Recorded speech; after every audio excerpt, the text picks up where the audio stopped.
Hey everyone, welcome back to the GroomPod. I'm Susy the Groomer and I'm here with my bestie, Barbara Bird, and today we're talking about a subject that really impacts your business, and that is perceived value. What your client thinks about you and your service. And later in the episode, Barbara's going to tackle a huge environmental and ingredient topic, the truth about microplastics in grooming products and what it means for us. Grab your headphones, prepare your tables. We are talking grooming. But first, we're going to hear from Best Shot, who is one of our lovely sponsors. Has your grooming day become a battle against gnats and tangles? Take control with the ultimate duo from Best Shot. First, transform your grooming routine with the Max. This ultra-concentrated ingredient is a total game changer. It conquers stubborn mats, reduces drying time, and turns your recirculator into a high-performance de-shedding machine. Then put the finishing touches on your masterpiece with all new Ultramax anti-static and scissoring spray. It's the perfect lightweight companion for effortless combing and precise scissoring while completely eliminating those pesky flyaways and static cling. Professional results start with the right products. Visit Best Shot Pet or your local distributor to grab your bottle of the Max and the new scissoring spray today. Best Shot, made from the best stuff on earth.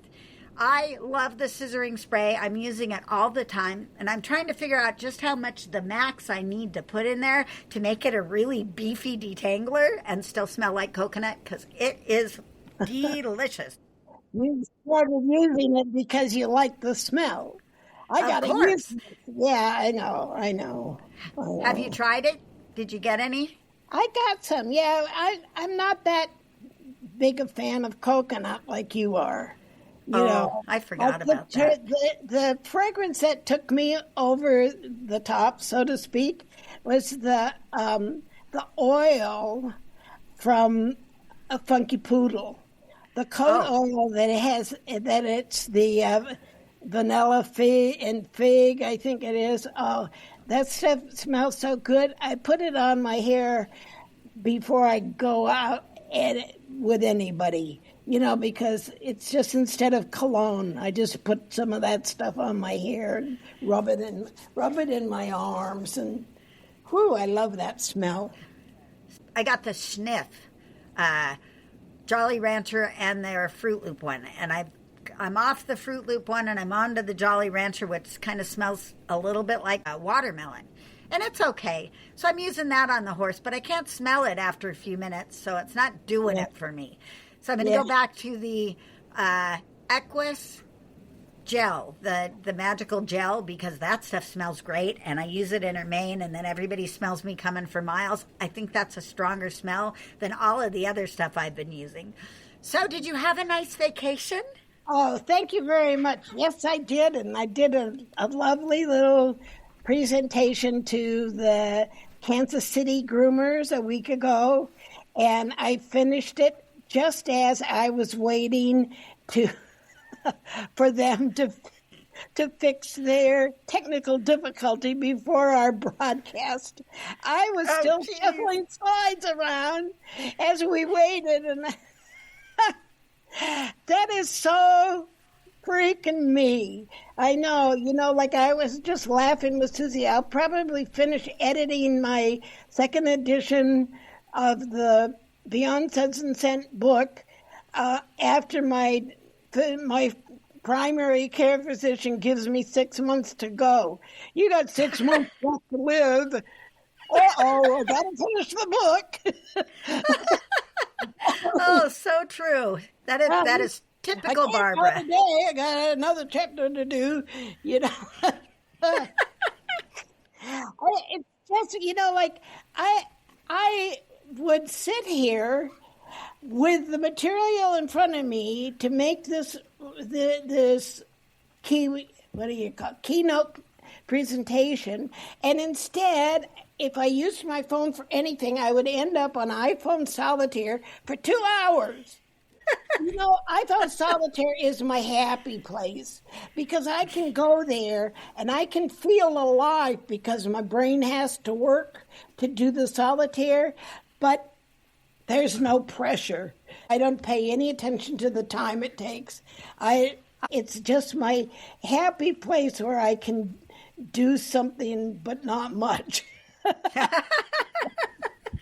Well, we took closer to 2 months off, but that was fine because it's been since 2016. We haven't taken we've been good. We've been really good, and I think that we deserved a vacation and a time to sort of like recharge and renew our commitment to the GroomPod, and that's what I did. I'm here. I'm going to start posting a selfie on my Instagram before we broadcast, because now that we're doing a live video for the GroomPod, I have to fix my face before, I just can't let you see the whole real thing. It might freak you out too much, people.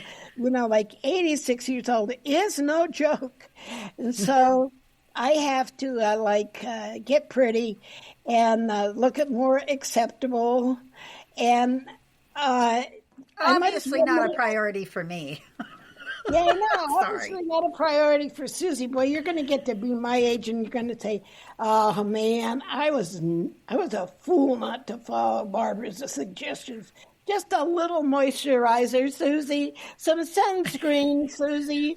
Just a little bit. I can give you one size. One product does it all. You don't have to use 5 products like I do, but oh my you don't gosh, have to do a whole Korean thing. Just a little moisturizer to keep the skin plump." Well, I also, yes, I see you're no wrinkles. I have wrinkles. You have no wrinkles.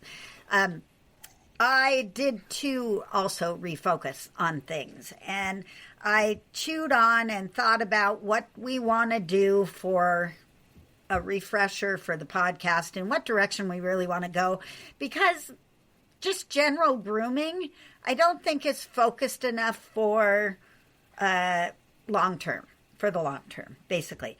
So what we're kind of deciding to do is for me to get a little more science-y. And I'm all for that. I think that will be a good way to go. Barbara's she's so excited. I know, it's very exciting. I'm not dumb, but I've never really focused a whole lot on that kind of stuff, so I'm going to have to refocus. So the transition will be gradual as I open myself up to more scientific topics within our grooming industry. Like, for instance, today we're just going to talk about value, but not really scientific, still an important subject for all of us.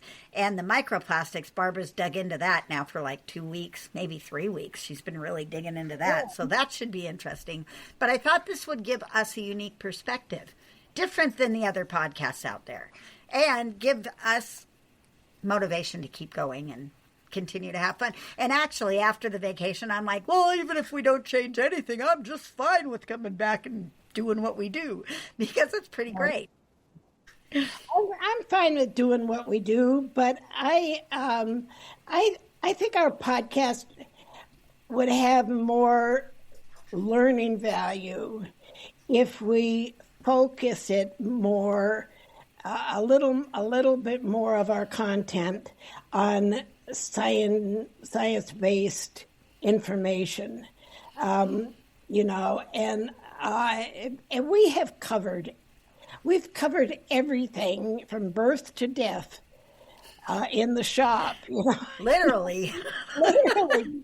Like 12 years, we have covered just about everything twice. And that's not... But there's always new stuff. But I wasn't ready for the third round of, like, what do you do when? I'll let some other podcasts cover that. And but I was just really happy to dive into the do we have to worry about microplastics in our shampoo question. And yeah, that's perfect. Yeah, that's perfect, and That's just like right up my alley, and I think that's what's going to more of that kind of stuff is going to distinguish us from all the others, because now we're not the only one anymore. No. In the beginning we were the only one, and then For many years. And then, three, and now there's more than we even know. And we love learning for free and giving out our knowledge for free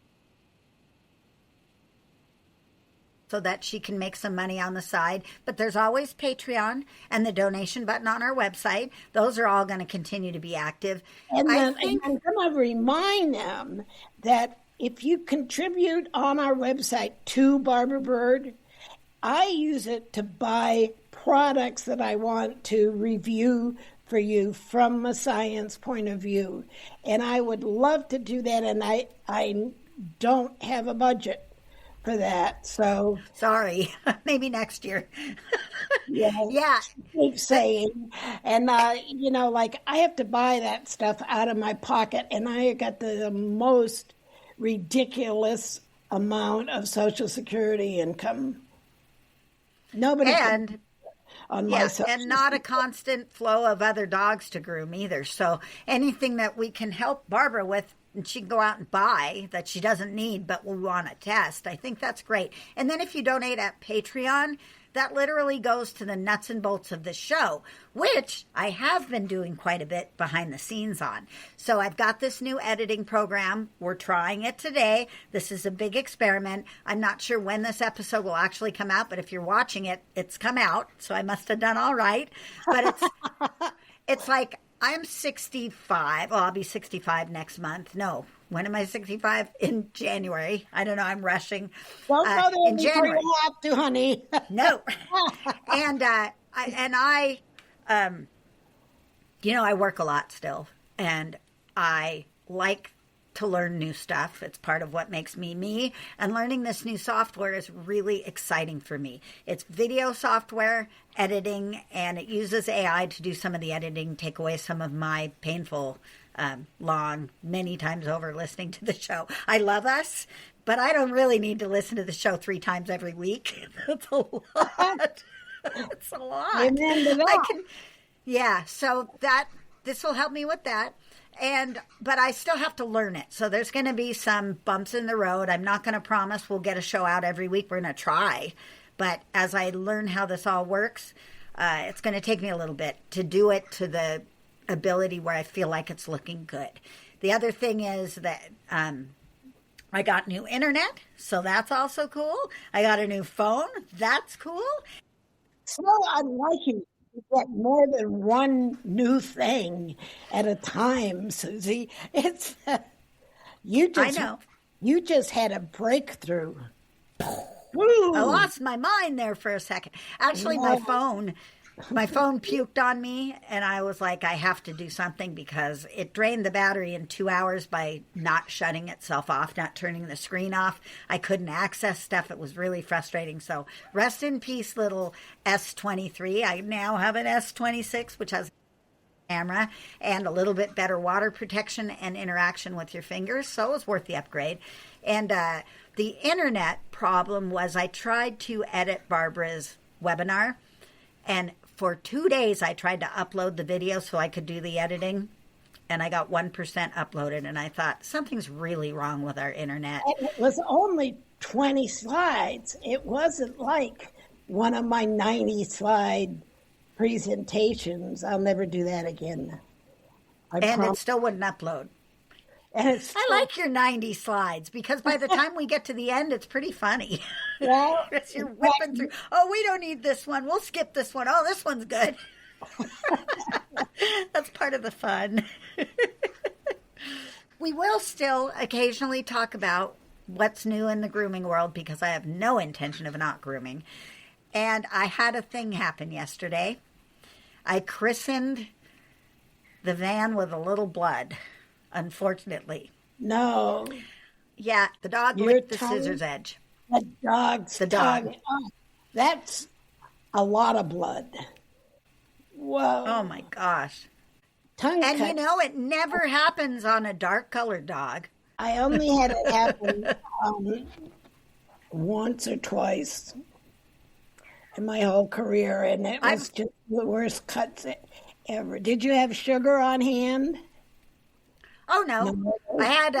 I had those licky sticks that you dip into the sugary powder, but that has ascorbic acid on it. And I didn't really want to put that particularly on the dog, but it was such a quick lick and such a superficial cut. But she was a panter, even with the air conditioning, and her tongue was flipping the blood all over, and all over her, and on her head, and all over her muzzle. And it would stop.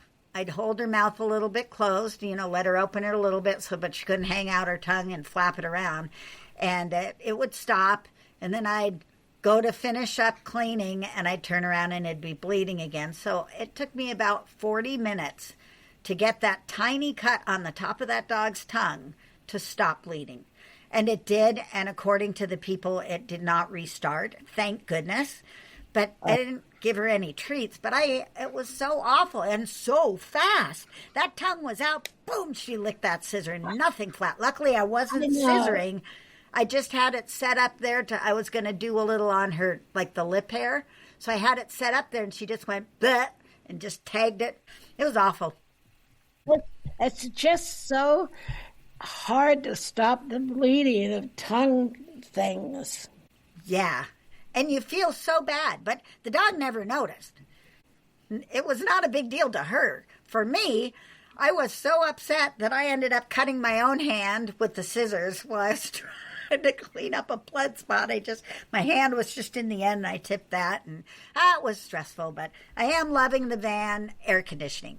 Air conditioning is fantastic. I don't really know what to wear, because if the air conditioning is not on, then I'm in my shorts and a tank top, and then the air conditioning comes on, and I'm like, darn it, I'm really cold. It's blowing right on me.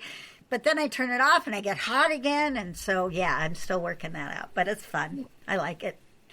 And actually, the van is what caused me to pick the topic that I chose today about perceived value, because the value of my grooming, the perception of the value of my grooming has gone up considerably with the new van.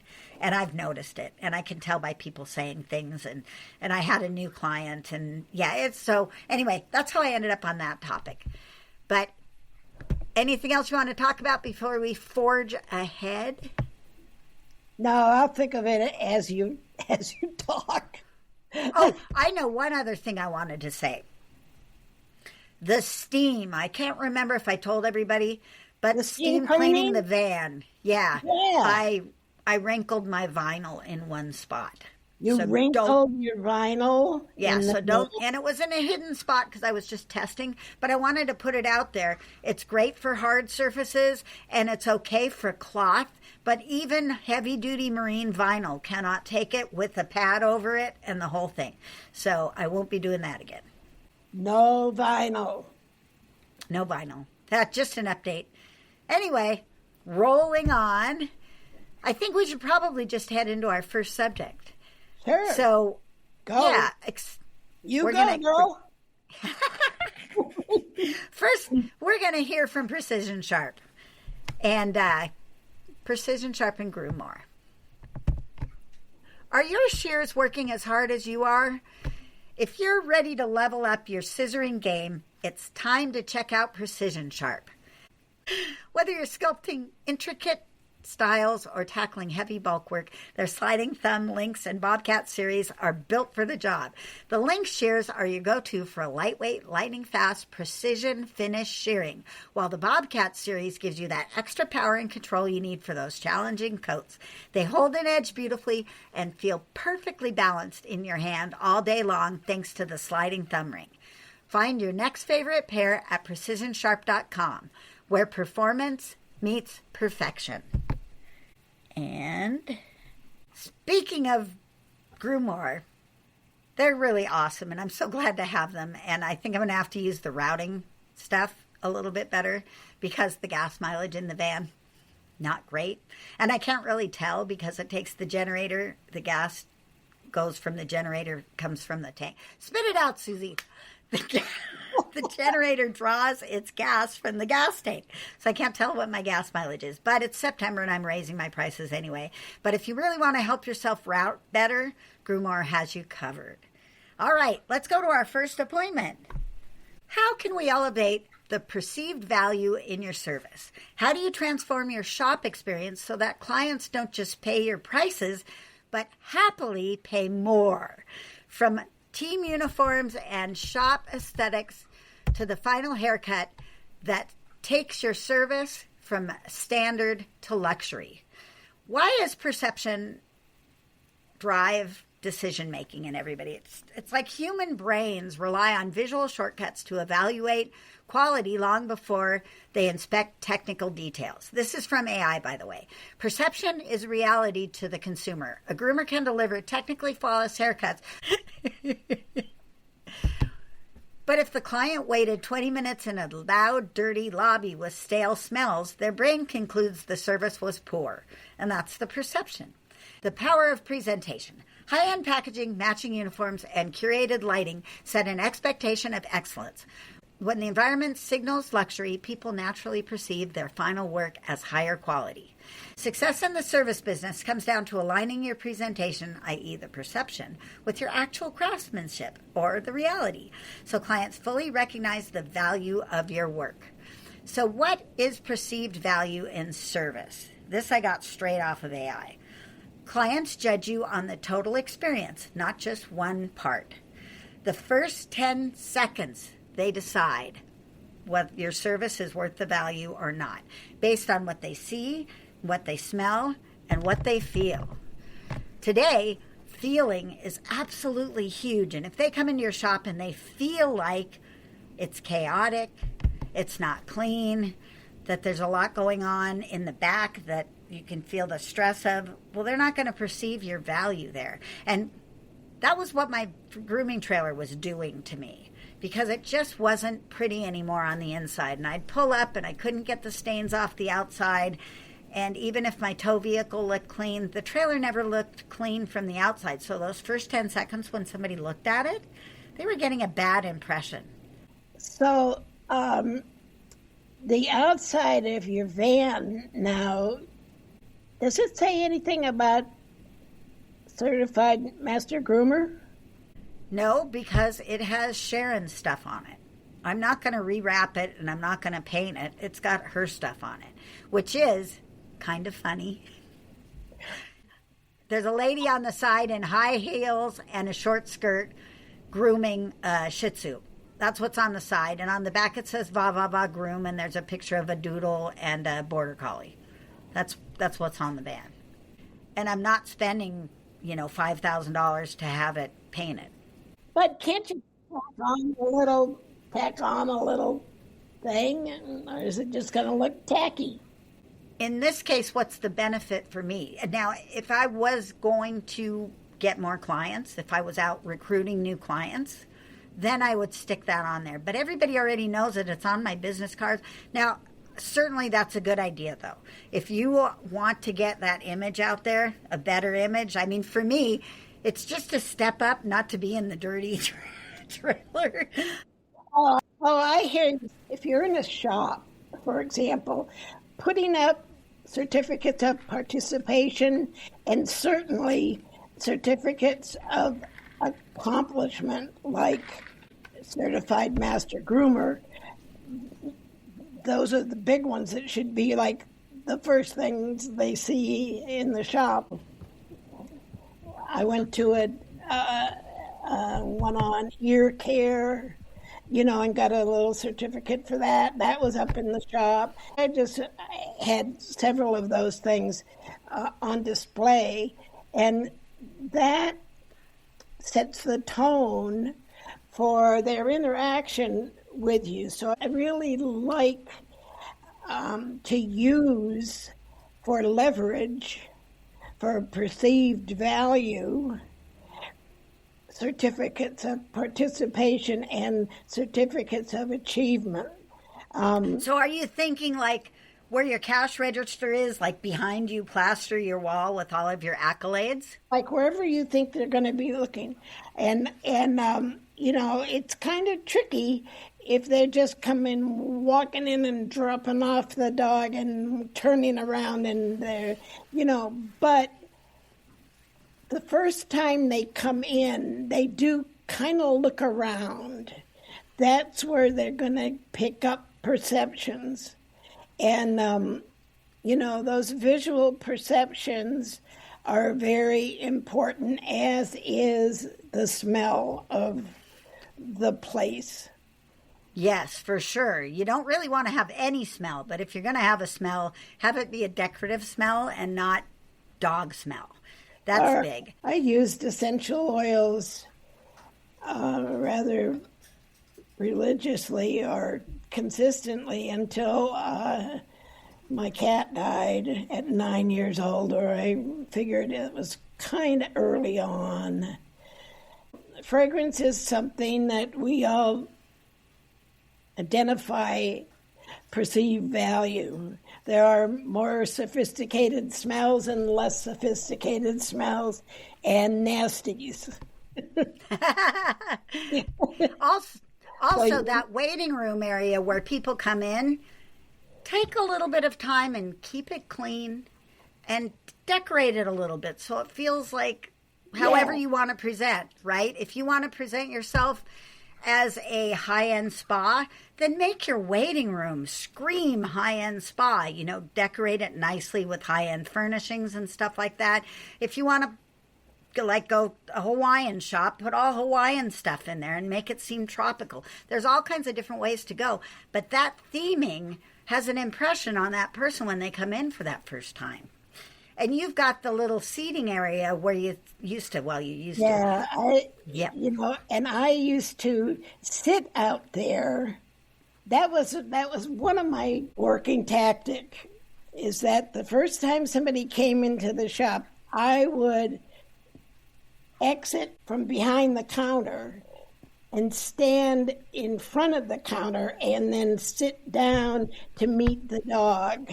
And there would be 2 chairs there, one for me and one for the customer. And then the dog would usually start with sitting by his owner, and within a couple of minutes switch over to sit by me and just to check me out.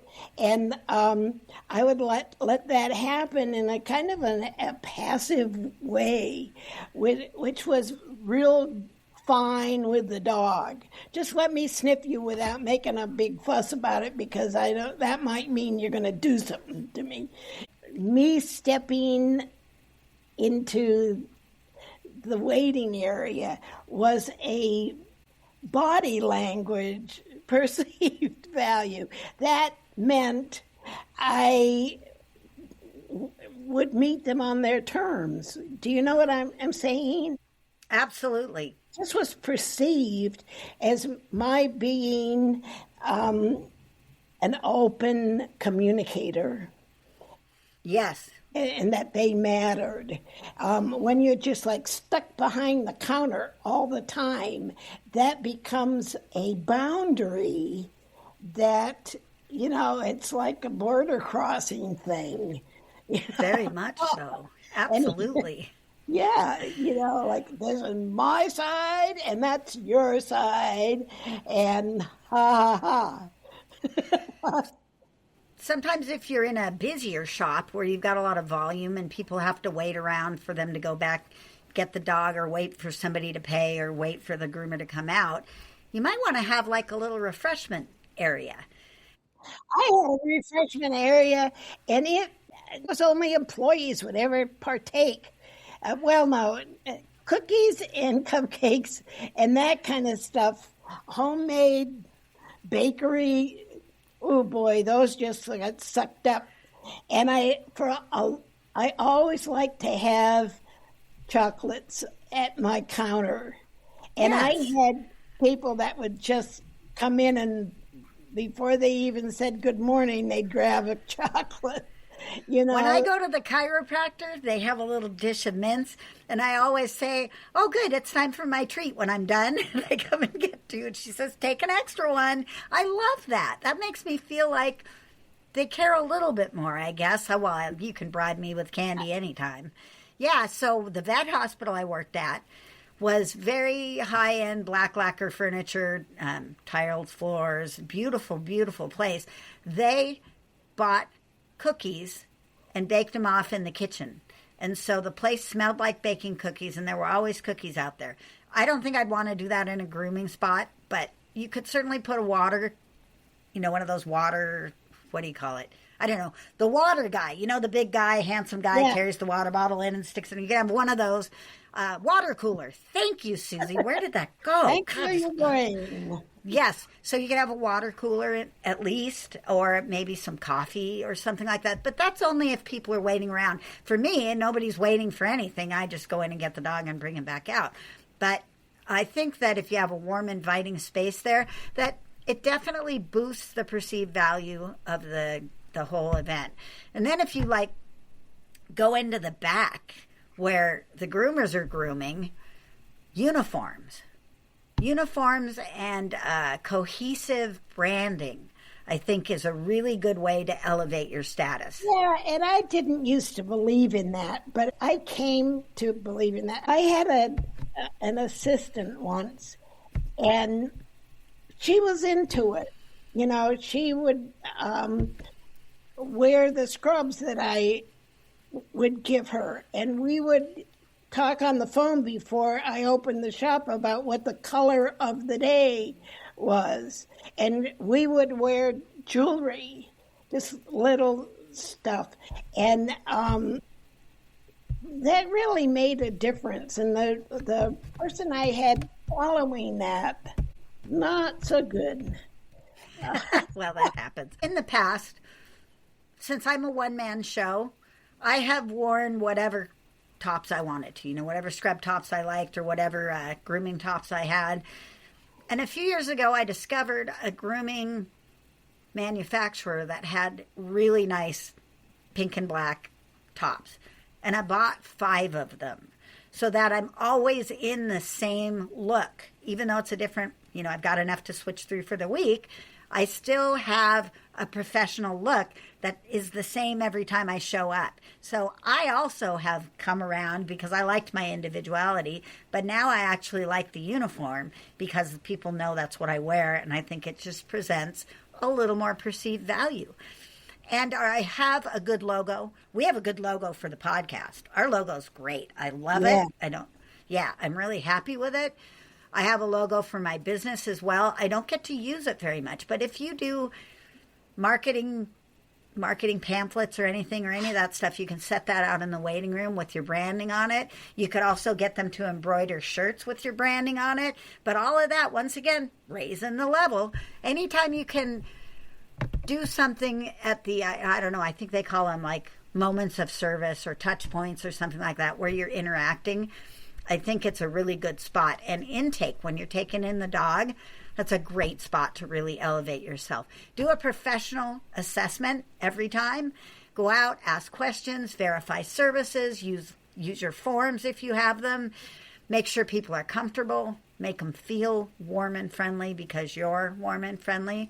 And I think that that helps a lot. And the overall vision. And as you groom more than the first time, it's really helpful if you ask your clients, so how did the grooming work out for your life last time? That gives them permission to say, I really need to ask you to shorten his ears because he gets it in his food. And I like the long ears, but it's just really so messy. So, some people wish you would do something different on their dog, but they're inhibited. They're afraid that you're not going to like them, and then you might be not so nice to their dog or something, So like you need to give people permission to critique your work. You need Absolutely. to not be thin-skinned about that. And that was huge for me because I don't take criticism very well. It's a skill. I'm doing better 65 years, 85 years later, 65. I just gave 20 years off my life. Yep, cut it right out. Woo, Right? yes. Well, I yeah, think it that took about 65 years for me to kind of get in a better place about that. But, you just don't know what you don't know. And a perceived openness to communicating about the groom. Sometimes if you've been grooming something for a couple of years, you don't need to go into a whole lot of detail because then they have the trust in you that you like them and you like their dog, and they're not afraid to bring something up. But a lot of people don't like to create conflict. And I agree. And That's me. I avoid it like the plague. Oh, me too. And I'm not comfortable with it, but I just was able to approach my customer relations that not everything that was difference of opinion was conflict. Right. Just call it something else, working on our relationship, I think sharing upgrades with your clients, like for instance, when Groom started supporting the show and I started to use that kind of software where they get a message that looks like from a doctor's office, but it's me. And then you can use it to be clear about pickup times because it's recorded on the phone. You can communicate a shave down that wasn't expected. If you do that communication, that's a perceived value increase because oftentimes they leave their dog and go away and then don't hear back until the dog is finished. But a little bit of communication there brings up the value. And I think that another important spot where you have an opportunity to raise the value is at the handoff when the dog goes home. And if you're clear about pickup time and procedure, and it's always the same, people get familiar with that, then I always like to reveal kind of a little tidbit about the grooming, say, oh, Scruffy did not want to have her nails done, but we got through it, or something like that. Tell them a little story about the grooming. That endears you to them, and it's better, I think. I like to do that, and I know you did that. Yeah, that's true. Yep, and I like to use accessories. I think they're fun. So right now, I hate to say it, I bought bows on Amazon instead of from my individual bow people because I was in a hurry and I needed to get them right away. I got the cutest bow ties that are really stiff and well put together and well sewn, and they have sea creatures on them. They're all sea creatures. I love it for the Northwest seafair, boating and all that.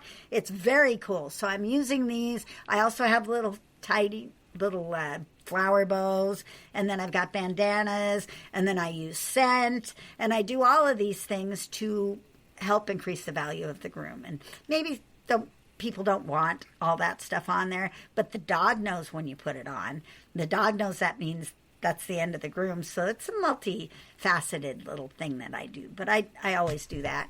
And make sure to ask if everything looks okay before you send the dog home. I think that's helpful because saves having to do something in the end. And one last thing, rebook their pet. Rebook the pet. Yeah. And I always tell people, it's a lot easier for me to cancel an appointment than it is for me to find an appointment at the last minute when you've forgotten to make the appointments. Also, with my first visit with someone, I will call the next day. And when I'm sending the dog home the day I groomed it, I say, normally I will book your next appointment at the time of your service. But the first time, I don't do that because I'm not good with rejection. So that way you don't have to call and cancel, but do remember to call a couple weeks before you're ready for your next groom. And people laugh at that. And it's true, I'm not good with rejection. I don't do well with rejection. So this way they don't have to cancel that first appointment. And then sometimes I get the people that say, oh, just book it, we're coming back, don't you worry. And that works okay too. But it works out that I always have a book appointment on the books for them, and it makes it easier for them to keep on schedule. And once again, perceived value. A little bit extra I do. All right. I think that covers it. Can you think of anything else we might want to mention? Well, I think we beat that horse to death. I did. I smacked it. See? Too much enthusiasm. Oh, I did remember one thing. Social media. It's fun to show their dogs on social media. I don't know if there's legalities involved with that. I don't know how that all works. But Good to ask permission. yeah, okay. So you ask permission. But I was thinking it would be really cool to have a photo spot because everybody's so Instagrammable these days. If you have a little photo spot in the front of your shop that has your logo, where people can just go up and take a picture of their dog when they're freshly groomed, and you can encourage and suggest it. I think that would be really fun. So I just That's thought I'd throw that cool. out. That's a cool Yeah. idea. All right, I well, like- let's take a break, and we're going to hear from show season, and then we'll be back with this very interesting topic about microplastics. Ladies and gentlemen, please allow me to point you to one of the best whitener shampoos in our marketplace. We're talking about Show Season Bright Shampoo. It features a deep cleaning system and a punchy whitening system that goes beyond the usual blue colorant with an actual optical brightener and a dash of dimethicone. This makes all colors look radiant and glowing, and white coats look like new snow. Get your bright on today. Show season, where every day is a show day. We had a question on microplastics on our discussion group, facebook.com/group/the GroomPod, where you can ask any and all questions of Barbara and I monitor it very closely, and then I tap Barbara on the corner and say, hey, there's something you need to go look at, and she'll come and look at it. This time it was microplastics. So here you go, Barbara. Well, I think microplastics and our products are an interesting question because the tendency on the internet is to label ingredients with these broad swaths of things like so for microplastics in reality are actual pieces, teeny weeny pieces of plastic in a solution that doesn't biodegrade, that carries on and finds its way into the ocean, and then the fish eat it and we eat the fish. So we're eating plastics. Plastic is a huge concern for environmentalists and people that love the planet. Personally, my first reaction to the question about microplastics was, how about the macroplastic of the jugs and bottles we send to the landfill? I think the grooming industry does more damage with the macroplastics than we might with the microplastics. So I'm going to say that, but that doesn't mean that microplastics aren't worth looking at. And I want to correct a misperception that I gathered in the conversation that addressed this question on our discussion group on Facebook, because people are generalizing from certain polymers to all polymer ingredients are bad and nasty and environmentally hazardous. And that's certainly not so. Not true. It's like Labradors are dogs, but not all dogs are Labradors. Right. So what that generalization assumes is that all polymers are environmentally unsound, and that's not so. There has to be certain molecular characteristics that make a polymer a plastic.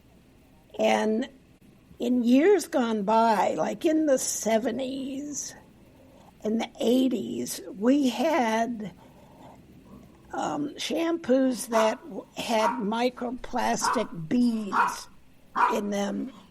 Oh, I remember those. Are you hearing my dog? Yeah, not anymore, though. Ah, Marco. there we go. There we go. Visual aids. That's another thing we're going to get better with, is using visuals, because I completely forget everybody's watching us. So this is good. So there were true microbeads in shampoos. I know I had an apricot scrub, and in the beginning there was like apricot kernel bits in it, grit in it, and that was considered an exfoliant. And then they changed it, and they had microplastic beads. So they were very uniform. You could see them in the bottle. They looked kind of cool. You could shake the bottle, and then they'd settle down. Yeah, it was like tiny boba tea. They were fun, and they provided a certain amount of exfoliation without being rough. The actual apricot pieces were a little bit harsh on the skin, but the microbeads were very symmetrical, and surface was very smooth. So they just did a smooth sort of exfoliation. But those microbeads didn't biodegrade and got passed on into the ocean and presented a hazard for fish life and marine life, and were ultimately banned from cosmetics by most countries by 2018. By 2018, that fad was dead, gone in the trash bin. Although, there is no real policing of pet grooming products, Of course not. There just isn't money enough for the government to send around ingredient police to all the little grooming studios in the world. So we get by with shit. But everybody seemed to take heed of that, and you just don't see those microbeads anymore. That was the original concern about microplastics in cosmetics, were those beads. But even though we don't have beads, the concern keeps growing, because the concern about the planet keeps growing. And I'm actually happy to see it growing, but I don't like perfectly good ingredients that just happen to be synthesized, of a synthetic origin rather than grew naturally in a plant. I don't want to see, if we did everything had to come from a plant, we don't have enough acreage on the freaking planet to grow that many plants. We have to have some synthetic substitutes, and many of our polymer just means more polymers, more monomers. A monomer is a solo molecule. Just, I call them solo soldiers. A polymer is a substance that is constituted of two or more monomers hooked up to form a polymer. And one of the first ingredients that I wondered about was one that has increased in usage in the pet grooming industry products called acrylates copolymer. That sort of sounds plastic. It sure does. But acrylics copolymer, what it is, it's a synthetic polymer made from acrylic acid esters. It's commonly used as a film former, a thickener, a suspending agent. You know, like when they put charcoal in the shampoo, how do they keep the charcoal pieces suspended in the solution and then keep them from or the oatmeal, keep it from just falling to the bottom? They have something called a suspending agent, and acrylics copolymer is one of those. It's also used as a deposition aid, a way to deposit ingredients to the hair and scalp or hair and skin, and a viscosity stabilizer. That's thickness stabilizer. It keeps it at the same level. So those are all good features. And the truth of it is some acrylics copolymer is not a specific one thing. It's a group, just like sulfates is a group of ingredients. Acrylics copolymer are several or even many different ingredients that are in that classification. So the truth is the actual chemistry or the molecular composition of the acrylics copolymer makes a difference because many of them are totally dissolved in the fluids. When they're totally dissolved in a liquid, it's not going to present a problem. If it's totally dissolved and it is biodegradable over time, or it degrades, it breaks down over time. Like silicones are not biodegradable, but they do break down over time, except for the cyclic. What is that? How do I pronounce it? Cyclic. I pronounce it cyclic. Yeah. So the acrylics copolymer, there's very few of them that are actually found in dog shampoos. And the reason that there is a trend towards a greater usage of acrylics copolymer is that formulators are trying to replace other quaternary conditioners and heavier oils and really looking for lighter polymers that give slip, shine, easier combing, reduced static, faster drying, and less buildup. They're looking, some of the polymers are actually copolymers that replace silicones. I remain a friend of silicones, although Yay! the cyclomethicone is how you identify the cyclic silicones that are the cyclic silicones travel across the globe. Cyclomethicones evaporate. Phew. Thank you, my brain. Yay! Yay, brain. Fevered brain. Came through again in the conch. Okay, so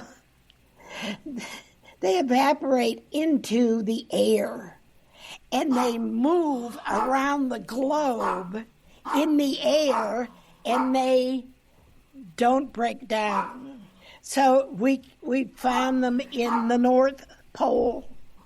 They can be found in the snow in the North Pole because they're in the air, and then it snows, and the air turns to snow, and it's deposited in an iceberg. Is the real issue the bioavailability of it, like in ourselves? Biodegradability?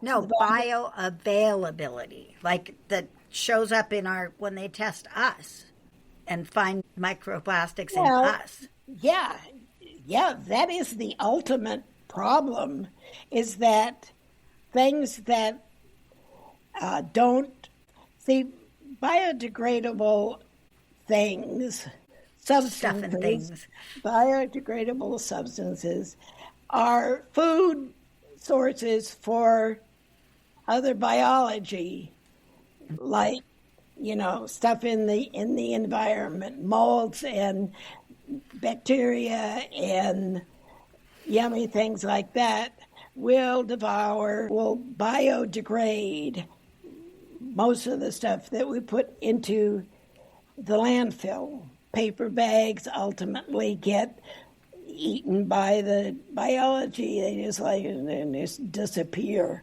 pretty much. And, this other stuff does end up showing up in kidneys, liver, lungs. Yuck. It's bad. It's bad. It just will find its way back to you. So it's a good thing to be alert and ecology focused. So here's another thing. They break down all of the suspicious substances into several groups. A red group, that's true plastics that shed pieces, and do you know what the worst offender of that is? Clothing. Our clothing, polyester. Polyester sheds plastic into the environment, and it ends up in the ocean, contaminating the fish. And, this is why a lot of people won't eat seafood, because they think it's all contaminated.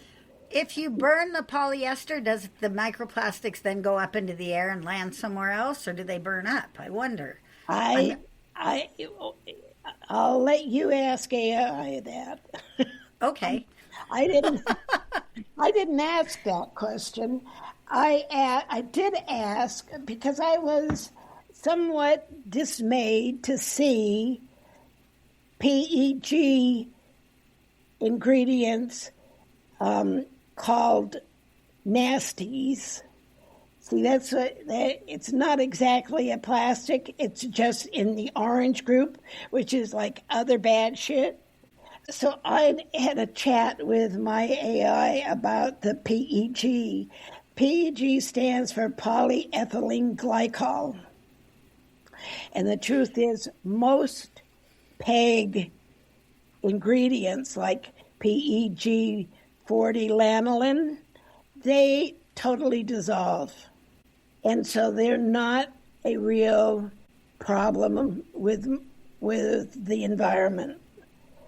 But the big problem with the microplastics is really fibers that happen from washing machines, scrubbing the clothing. It gets into the water. Fibers, your fabrics, synthetic fabrics, shed plastics in the water of the washing machine, and it flows right to the old sewage system. Into nature. Back into the ocean, down. Like most of the microplastics come from the coastline where the water drifts down into the ocean. That's where most of them is found. Beaches have a terrible time in some parts of the country with just plastic debris that comes right from the streams. So, do you want to know the answer? Yes, what is it? Burning polyester does not just release microplastics. It chemically breaks down plastic entirely, transforming the material into toxic smoke, hazardous gas, fine particulate matter, and ash. So not a solution by any means. I am not going to go back to clothing that I have to iron every fucking thing. I don't even have an Mother iron. used to iron our napkins. She used to iron my father's shorts. You know, she used to iron everything. She ironed it while she watched TV. So it was okay with her because she got the entertainment and she just ironed away every night. She'd stand in there behind the iron. I'm sorry, I have lost my iron. I am not buying clothing that I need to iron. I am not going to buy. I love cotton and everything, but I'd just as soon have a cotton blend. Has a little polyester in it. But, you know, but back to grooming. Yes, sorry. I took a right. Hey, I just did want to assure you that PEG ingredients are not, they're not bad. They're not, they're just associated nasties that, and I, you know, like the fact that the activist group uses the term nasties suggests that they're just picking up ingredients that are labeled bad by other people and using them and adding them to their things they don't like, and whether it's really plastic or not. So, and silicone is not plastic. It's not even vaguely related to plastic because all silicones are derived from silicon, which is of the earth, and oxygen, Si plus O. All kinds of different arrangements of Si, silicone plus oxygen molecules. And they can be polymeric, and it's the cyclomethicones that we need to worry about. Yes, Susie. Do the plastic bottles that we keep our shampoos in slough off microplastics and then we're exposed to them that way? I don't. Okay. I worry about plastic jugs and bottles going to the landfill. Me too. I worry about water bottles. And That's what I worry about most. And Why? We use water bottles, but these are water bottles that I've been using for 3 months now and refilling them, putting them in my refrigerator because it tells me how much water I drank. You know, you have your water thing. Yep. Well, it's an interesting topic at any rate. You know, it is an interesting topic, and it is an important topic, and very sciencey. Yes, you're on board the science train. I'm making my way over there. I'm like on the platform, waiting for the train to come in. Yeah, I love it. Good. Please stay on board the train. I'm on the train. I'll work up a little something to post. I'm sure that this is not going to calm down the person that was so worried about But don't believe everything you read on the internet. The whole business about microplastics is way more nuanced than we have been led to believe. All right. That sounds normal. It's not so easy to identify exactly what's plastic and what can slide. Good enough. Okay, thank you for being here, everyone. We really appreciate you sharing your day with us. And I hope that getting more sciencey turns you guys on as much as it does Barbara and I. And as soon as I get this edited, we'll record another show. So if you've got any ideas for topics, go to the discussion group and leave us a note there. Remember to support our sponsors. Thanks to everyone who donates and to everyone on Patreon. And happy grooming, everybody. See you next week on the GroomPod. Bye. Bye now. Take care of yourselves because we love you.